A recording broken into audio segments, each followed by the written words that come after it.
হঠাৎ করেই বাংলাদেশের জন্য রাজনীতিতে অকল্পনীয় সুখবর, যেটা অনেকে এখনো কল্পনা করতে পারেন না। হাসিনাকে ফেরত আনা হবে, হাসিনাকে ফেরত দিবে, অথবা আসাদুজ্জামান খান কামালকে বাংলাদেশের হাতে তুলে দিবে। কামালকে বাংলাদেশে এনে ফাঁসি কার্যকর করা হবে। এটা কল্পনা করতে পারেন এখনো? অনেকের মাথায় ঢোকে? Do you believe it? না, এজন্যই বলছি অকল্পনীয়। হ্যাঁ, এটা হতে পারে। দর্শক, এরকম আভাস মিলছে হাসিনাকে ফেরত আনার গ্রাউন্ড তৈরি হচ্ছে। আসাদুজ্জামান খান কামালকে ফেরত দিতে পারে ভারত। সরকারের পক্ষ থেকে এই আভাস দেওয়া হচ্ছে, এবং যদি ফেরত দেয় তো নিশ্চিত কিছু সামান্য প্রসিডিউরের পরেই আসাদুজ্জামান খান কামালকে ফাঁসি দেওয়া যাবে।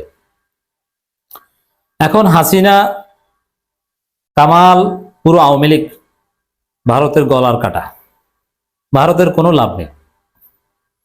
এতদিন হাসিনাকে রেখেছিল, কিন্তু এখন হাসিনাকে রাখতে ভারতকে যে কত ঘাটের পানি খেতে হবে, কত ঝামেলা পোহাতে হবে। অন দি আদার হ্যান্ড, ভারতের মধ্যেও আন্দোলন, হাসিনাকে বাংলাদেশের হাতে তুলে দেন। আমার দেশের জনগণের ট্যাক্সের টাকায় কেন হাসিনাকে লালন পালন করব? আওয়ামী লীগ বাংলাদেশে, ভারতে বসে বাংলাদেশে সন্ত্রাস করবে, এটা কেন আমরা হতে দিব? মানে ভারতের জন্য, ভারতের জাতীয় স্বার্থের জন্য এটা একটা বড় থ্রেট। তো এই জায়গায় ইউনূস সরকার তো বসে নাই, তারা নানান তৎপরতা চালাচ্ছে। আর সবচেয়ে বড় বিষয় হচ্ছে যে বাংলাদেশ ভারতের মধ্যে এক্সট্রাডিশন ট্রিটি রয়েছে, বন্দি প্রত্যার্পণ ট্রিটি রয়েছে, যে চুক্তির অব্লিগেশন রয়েছে ভারতের উপর ফেরত দেওয়ার ক্ষেত্রে। অতীতে অনেক আসামিকে বাংলাদেশ ফেরত দিয়েছে, ভারত ফেরত দিয়েছে, নজির রয়েছে। এখন এটা ভারত কিভাবে ওভারলুক করবে? It's very tough.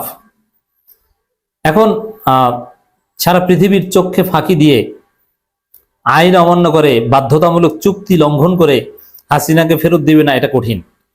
এখন এটা হতে পারে যে বাংলাদেশের এবং ভারতের মধ্যে আন্ডারস্ট্যান্ডিং, যার ফলে ভারত যে কাজটা করতে পারে বলে আমরা আভাস পাচ্ছি, হাসিনাকে তৃতীয় কোনো দেশে পাঠিয়ে দেওয়া, যাতে ভারতের কোনো ঝামেলা না থাকে যে আমার দেশে তো নাই, এখন যেখানে আছে সেখানে যোগাযোগ করো, পূর্ব তিমুর বা অন্য কোথাও। পূর্ব তিমুর নিয়ে একটা আলোচনা হচ্ছিল। আর কয়েকজনকে ফেরত দেয়া, সবাইকে ফেরত দেওয়ার দরকার নেই। কয়েকজনকে ফেরত দিলে তখন বাংলাদেশ সরকারও বলতে পারে যে ঠিক আছে, যা দিয়েছেন আর দেওয়ার দরকার নাই, এখন সব স্বাভাবিক। সবাইকে ফেরত দিতে হবে, এটা বাংলাদেশে অত জোরালো ভূমিকা নাও নিতে পারে। কারণ সরকারের একটা টার্গেট হচ্ছে মিনিমাম 1-2 জনকে ফাঁসি দিয়ে দেখানো, তাদের সক্ষমতা প্রমাণ করা। এটা যদি করে যেতে পারে তাহলে এটা আরেকটা ইতিহাস হবে। এই জায়গায় আসাদুজ্জামান খান কামালকে ডক্টর ইউনূস টার্গেট করেছে যে ওকে এনে ফাঁসি দেওয়া যায় কিনা। ভারতের সাথে নানানভাবে এই বিষয়ে কথা বলেছে, এমনকি ডক্টর খলিলুর রহমান যে ভারতে গিয়েছিলেন, অজিত দোভাল থেকে শুরু করে ভারতের অনেক উচ্চপদস্থ কর্মকর্তাদের সাথে এই বিষয়ে কথা বলেছেন। এবং সর্বশেষ যে আভাস মিলছে যে আসাদুজ্জামান খান কামালকে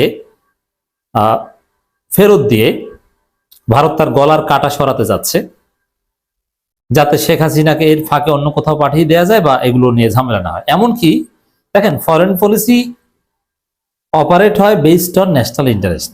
এখানে কোনো প্রেম প্রীতি চলে না। আপনার স্বার্থ না থাকলে আপনি তাকে 1 সেকেন্ডও চিনেন না। ফরেন পলিসি এটাই, যেটাকে আমরা বলি রিয়ালিজম, বাস্তববাদের ভিত্তিতে। এখানে দয়া মায়া বলতে কিছু নাই, ইন্টারেস্ট সবার ঊর্ধ্বে। সেই জায়গায় হাসিনা কি, কার মেয়ে, এগুলোর কোনো গুরুত্ব নেই। হাসিনাকে রাখলে লাভ কি, না রাখলে লাভ কি, এটাই হচ্ছে ভারতের কাছে বিবেচ্য। এতদিন লাভ ছিল, অনেক আশা আকাঙ্ক্ষা ছিল, কিন্তু এখন আর কোনো লাভ নাই। এখন গলার কাটা সরানো ভারতের জন্য জরুরি। এমনকি এই ঝামেলা এড়ানোর জন্য ভারত যদি হাসিনাকে বিষ প্রয়োগ করে হত্যা করে, তাতেও অবাক হবে না। কারণ ঝামেলা তো গেল, ফেরতও দেওয়া লাগবে না। ফেরত দিলে আবার একটা সমস্যা আছে, যে পরবর্তীতে কেউ ভারতের দালালি করতে চাইবে না। যে হাসিনা যে নগ্ন দালালি করেছে, ভারতের সব ধরনের সার্ভিস দিয়েছে, যে স্টাইলের কথা বলেছে ওইটাই দিয়েছে, তারপরও হাসিনাকে ফেরত দিয়ে দিল। পৃথিবীর কেউ আর ভারতের দালালি করবে না। অবশ্যই এটাই হওয়া উচিত, কিন্তু এই জন্যে ভারত যেহেতু গ্লোবাল হেজিমনি হতে চায়, অনেক জায়গায় দালাল দরকার, এই জন্য হাসিনাকে ফেরত দিতে চাইছে না। কিন্তু হাসিনাকে ফেরত না দিয়ে যদি হত্যা করতে পারে, বলবে যে স্বাভাবিকভাবে মারা গেছে, আমরা তার ফেরত দেইনি, তাহলে এটা ভারতের জন্য লাভ। তা ভারত হাসিনাকে হত্যাও করতে পারে, বলা যায় না। আর যদি সেটা করতে না পারে